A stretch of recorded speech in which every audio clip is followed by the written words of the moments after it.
నమస్కారం ETV news కి స్వాగతం ముందుగా ముఖ్యాంశాలు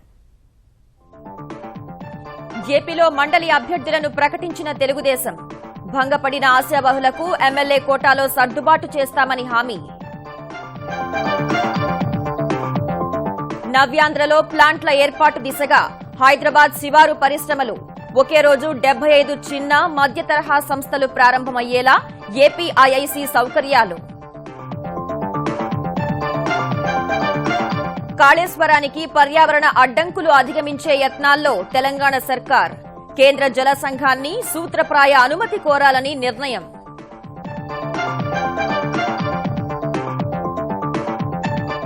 హైదరాబాద్ చేరిన కూచిబొట్ల శ్రీనివాస్ భౌతిక కాయం కలచివేస్తున్న కుటుంబ సభ్యుల రోదన నేడు అంత్యక్రియలు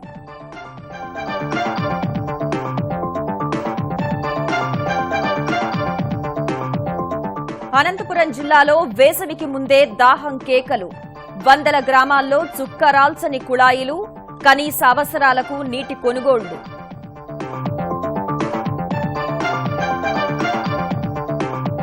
నేడు ప్రభుత్వ రంగ బ్యాంకు ఉద్యోగుల సమ్మె వేతన సవరణ సహా పలు డిమాండ్లతో 9 సంఘాల విధుల బహిష్కరణ స్తంభించనున్న లావాదేవీలు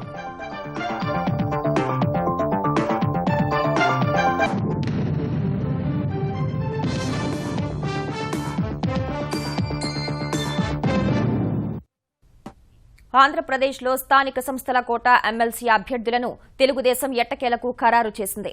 నామినేషన్లకు నేటితో గడువు ముగియనున్న వేళ అర్ధరాత్రి దాటిన తర్వాత అధికారిక జాబితా వెలువరించింది. సర్దుబాటు చేయలేకపోయిన ఆశావహులకు ఎమ్మెల్యేల కోటాలో అవకాశం కల్పిస్తామని ప్రకటించింది.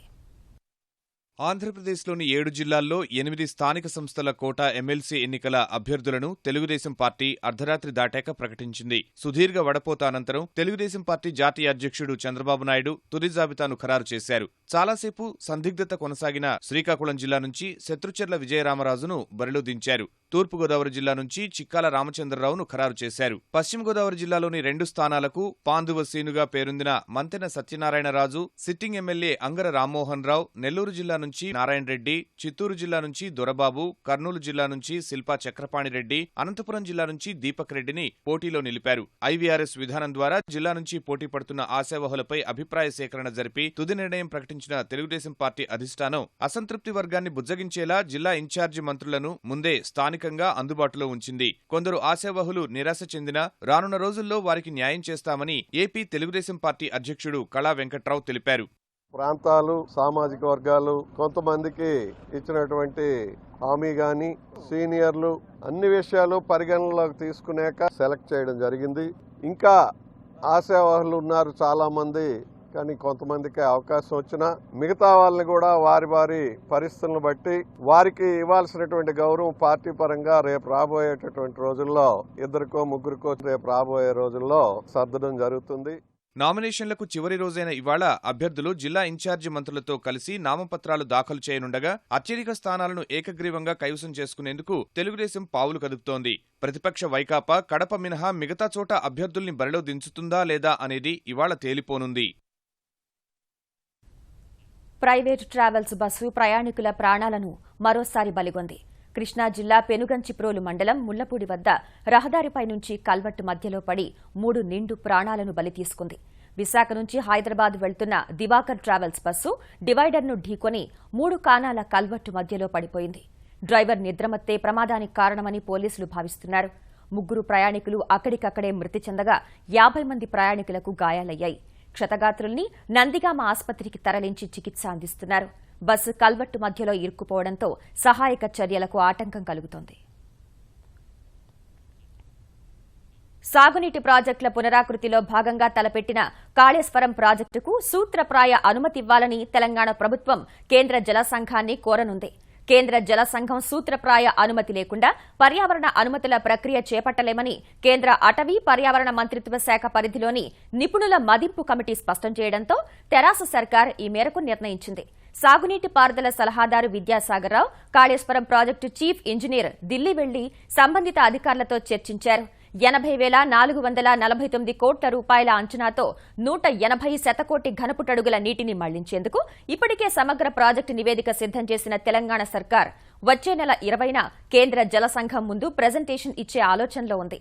ఇదే సమయంలో కేంద్ర జల సంఘం రాష్ట్ర ప్రభుత్వం నుంచి కొన్ని విషయాల్లో వివరణ కోరగా 2-3 రోజుల్లో సమాధానం ఇస్తామని నీటిపారుదల శాఖ వర్గాలు చెబుతున్నాయి.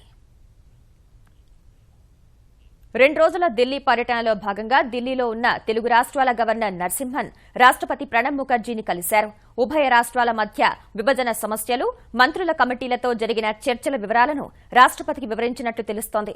సుప్రీంకోర్టు ప్రధాన న్యాయమూర్తి జస్టిస్ జేఎస్ ఖేహర్తోనూ సమావేశమైన గవర్నర్ హైకోర్టు విభజన అంశంపై చర్చించినట్లు సమాచారం. అటార్నీ జనరల్ ముకుల్ రోహత్గిని కలిసిన నరసింహన్ 2 రాష్ట్రాల్లో శాసనసభ స్థానాల పెంపు ప్రతిపాదనపై చర్చించినట్లు తెలుస్తోంది. ఇవాళ ప్రధాని, హోంమంత్రితో పాటు ఆ శాఖ కార్యదర్శులతో సమావేశమయ్యే అవకాశం ఉంది. నెల రోజుల పదవీ కాలంలో ప్రభుత్వ ప్రాధాన్యాలను ముందుకు తీసుకెళ్లేందుకు సాయశక్తులా కృషి చేస్తారని ఆంధ్రప్రదేశ్ ప్రభుత్వ నూతన ప్రధాన కార్యదర్శి అజయ్ కల్లం తెలిపారు.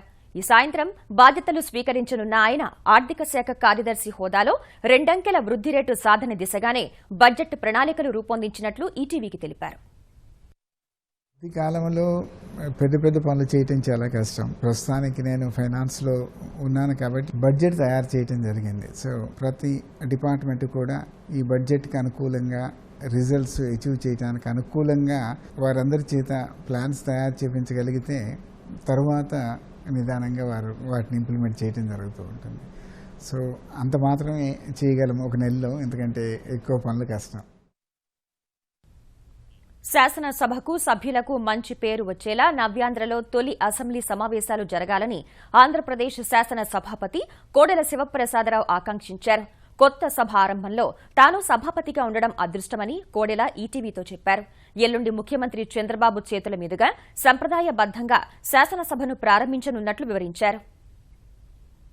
సాంకేతిక సదుపాయాలను బ్రహ్మాండంగా ఉపయోగించుకున్నాం. సౌండ్ కావచ్చు, లైట్ కావచ్చు, సీటింగ్ కావచ్చు, రాష్ట్రంలో వచ్చే ఆదాయం పెట్టే ఖర్చుకి సక్రమైన ఫలితాలు వచ్చేటట్టుగా ఈ సమావేశాలు జరగాలని నాకు చేతనైనంత వరకు అన్ని పార్టీలు అందరి సభ్యులకు కూడా అవకాశాలు ఇచ్చి వాళ్ళ అర్థవంతమైన చర్చలు చేసి ప్రజాప్రతినిధులుగా ప్రజలకు న్యాయం చేసేటట్టుగా ఈ చట్టసభని ఉపయోగించుకోవాలని చెప్పి కోరుతున్నాను.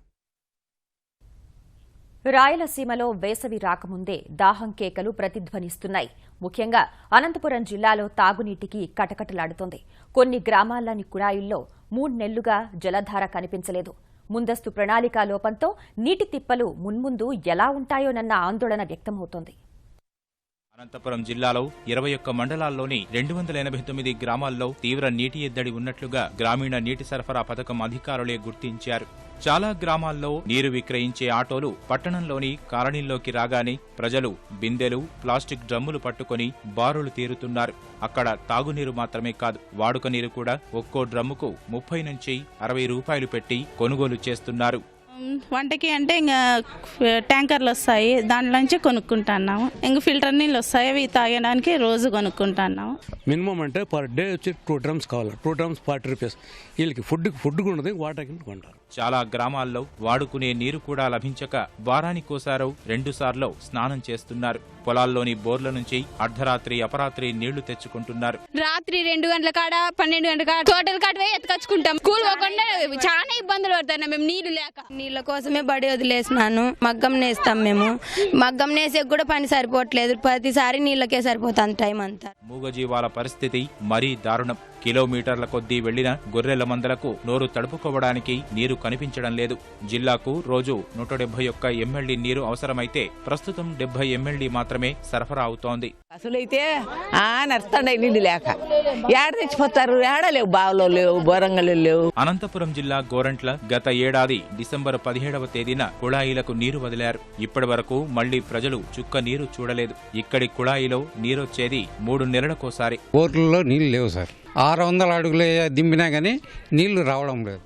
జిల్లాలో తీవ్ర తాగునీటి ఎద్దడి ఉన్న ప్రాంతంగా హిందూపురం అధికారుల రికార్డుల్లో ఉంది. గొల్లపల్లి జలాశయం నుంచి నీటిని తీసుకొచ్చేందుకు ప్రయత్నాలు జరుగుతున్నా గుత్తేదారుల వెంటపడి పనిచేయించే నేతలే కరువయ్యారు. జిల్లా వ్యాప్తంగా 120 గ్రామాలకు ట్యాంకర్లతో నీటిని సరఫరా చేస్తున్నప్పటికీ అవి ప్రజల దాహార్తిని ఏమాత్రం తీర్చలేకపోతున్నాయి. 1200 గ్రామాలకు నీటిని అందించేలా నిర్మించిన శ్రీరాంరెడ్డి గ్రామీణ నీటి సరఫరా పథకం తరచూ లీకేజీలతో కేవలం 450 గ్రామాలకు మాత్రమే నీరందిస్తోంది. పుట్టపర్తి సాయిబాబా తాగునీటి పథకంతో 570 గ్రామాలకు తాగునీరు అందుతోంది. అనంతపురం జిల్లాలోని తాగు, సాగునీటి అవసరాలు కొంతవరకు తీరుస్తున్న తుంగభద్ర జలాశయం గత 60 ఏళ్లలో ఎప్పుడూ లేనంతగా నీటి కొరత ఎదుర్కొంటోంది.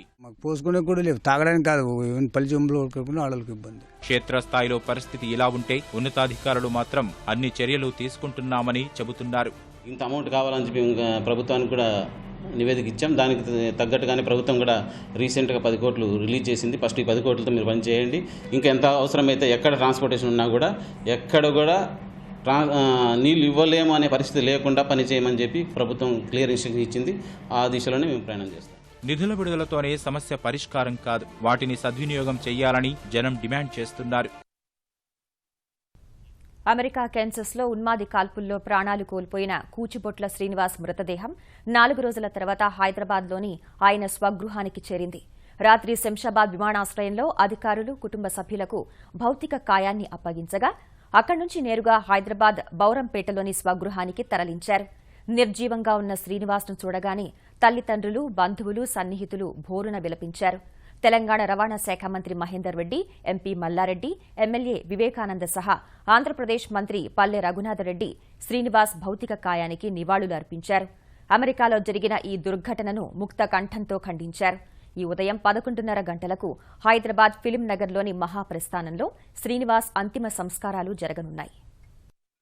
నెల మధ్య కాలంలోనే వరంగల్కు చెందిన వంశీచంద్రరెడ్డి చనిపోవడమే కాకుండా కూచిపుట్ల శ్రీనివాసు మరియు అలోక్ తీవ్రంగా గాయపడాన్ని నిజంగా చాలా దురదృష్టకరమైన సంఘటన. ఆ దేశం అంత సుసంపన్న దేశమైందంటే దాని వెనక ఇతర దేశాల నుంచి వచ్చి ఎంతో శక్తి సామర్థ్యాలతో డెడికేటెడ్గా పనిచేయడం చేతనే అమెరికా అంత అభివృద్ధి చెందిందన్న విషయాన్ని వాళ్ళు విస్మరించకూడదు. అమెరికాలో జరుగుతున్న సంఘటనను ఆపాలని చెప్పేసి కూడా తెలంగాణ ప్రభుత్వము మెసేజ్ పంపడం కూడా జరిగింది. శ్రీనివాస్ మరణం పట్ల ఆ కుటుంబం చాలా బాధ ఉన్నది. వారికి ప్రభుత్వం కూడా అండగా ఉంటుంది. అమెరికాలోని ప్రవాసుల్లో కొంత ఆందోళన ఉన్నప్పటికీ కేవలం భారతీయులను లక్ష్యంగా చేసుకుని దాడులు జరుగుతున్నాయన్న మాటల్లో వాస్తవం లేదని తానా మాజీ అధ్యక్షుడు కోమటి జయరాం చెప్పారు. కూచిబొట్ల శ్రీనివాస్ మృతి పట్ల కొంత ఆందోళన ఉన్నప్పటికీ అమెరికా అధ్యక్షుడు ట్రంప్నకు భారతీయుల పట్ల సహృద్భావమే ఉందని ఆయన విజయవాడలో తెలిపారు. గతంలో ఎన్నడూ లేని విధంగా 4 భారతీయులు ఉన్నత స్థాయిలో ఉన్న విషయాన్ని ఆయన గుర్తు చేశారు.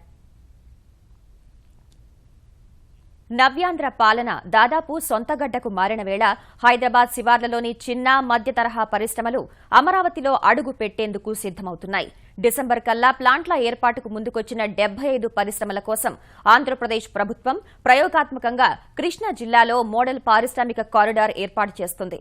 వాక్ టు వర్క్ అనే అంశం ప్రాతిపదికన స్వాగతం పలుకుతోంది.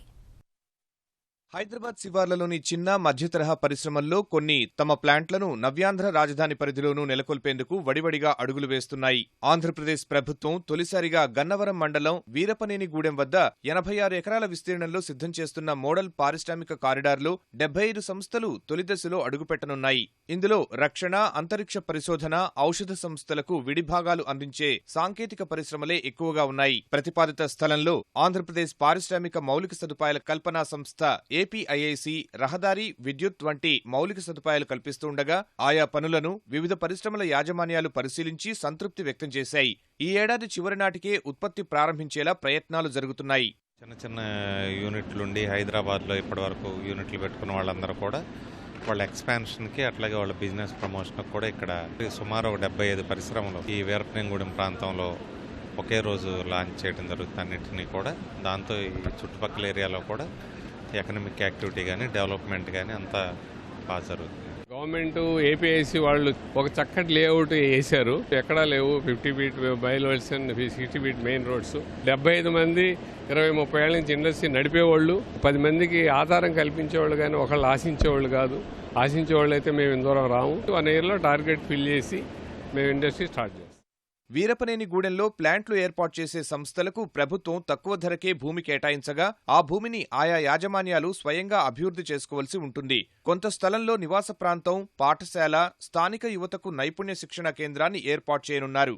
రాష్ట్ర పారిశ్రామిక అభివృద్ధికి ఈ ప్రయత్నం ఎంతగానో దోహదపడుతుందన్న అభిప్రాయం వ్యక్తమవుతోంది.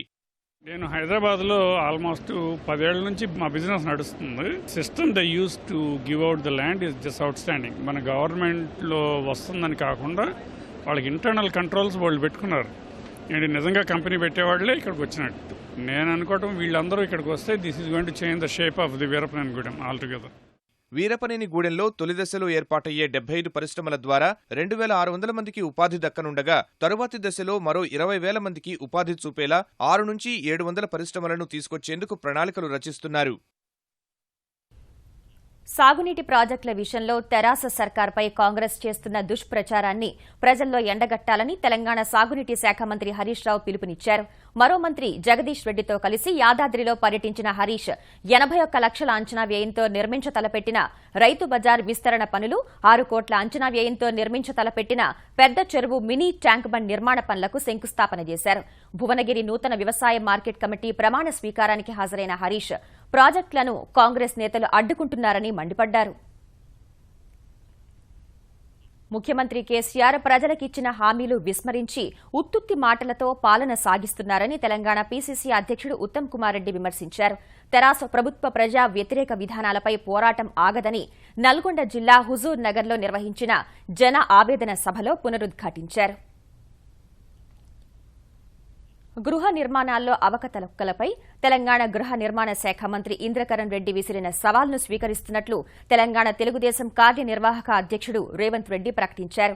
వేదిక ఎక్కడైనా సరే బహిరంగ చర్చకు సిద్దమన్నారు. 290 ఎకరాల్లో గృహ నిర్మాణాలకు ఎంపికైన కాంట్రాక్టుల నుంచి 3,000 కోట్లు ప్రభుత్వానికి రావాల్సి ఉందన్న రేవంత్ రెడ్డి ఆ ఒప్పందాలను బహిర్గతం చేయాలని కోరారు. పేదలకు నిర్మించాల్సిన ఇళ్లపై విధిగా వివరాలు ఇవ్వాలని డిమాండ్ చేశారు.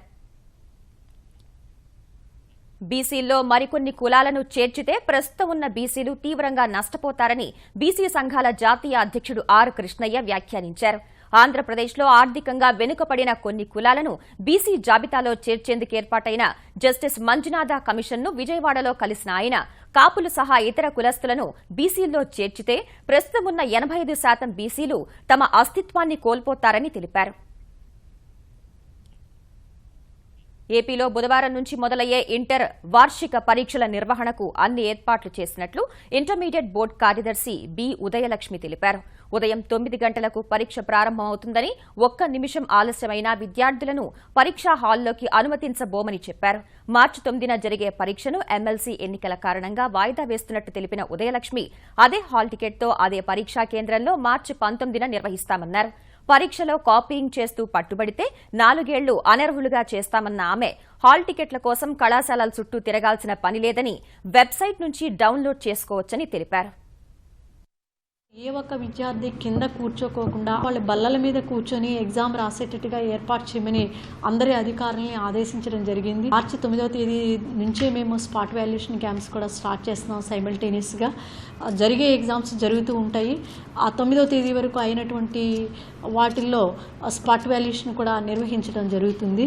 కాబట్టి అధికార యంత్రాంగాన్ని మేము అన్ని రకాలుగా అప్రమత్తం చేయడం జరిగింది.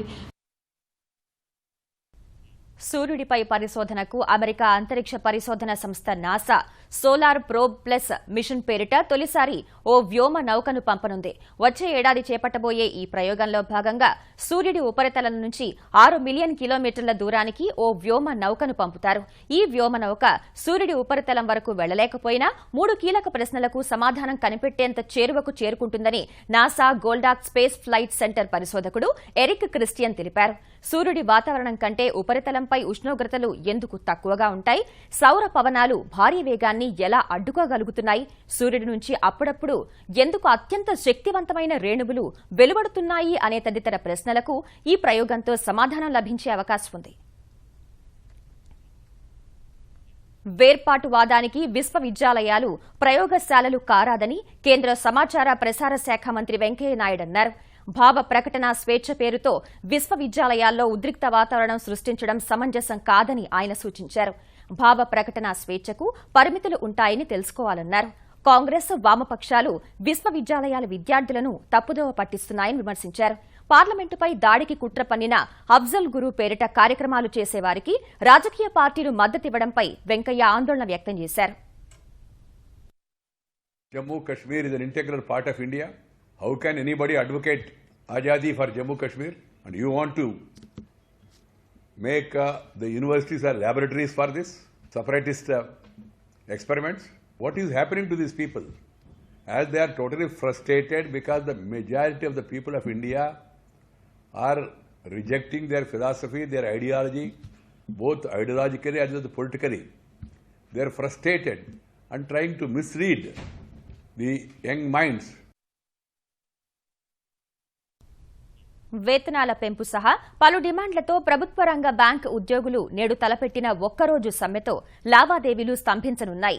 United forum of bank union కు చెందిన 9 అనుబంధ సంఘాలు ఈ సమ్మెలో పాల్గొంటూ ఉండగా national organisation of bank workers కు చెందిన Bharatiya Mazdoor Sangh, national organisation of bank officers సంఘాలు దూరంగా ఉంటున్నట్లు ప్రకటించాయి.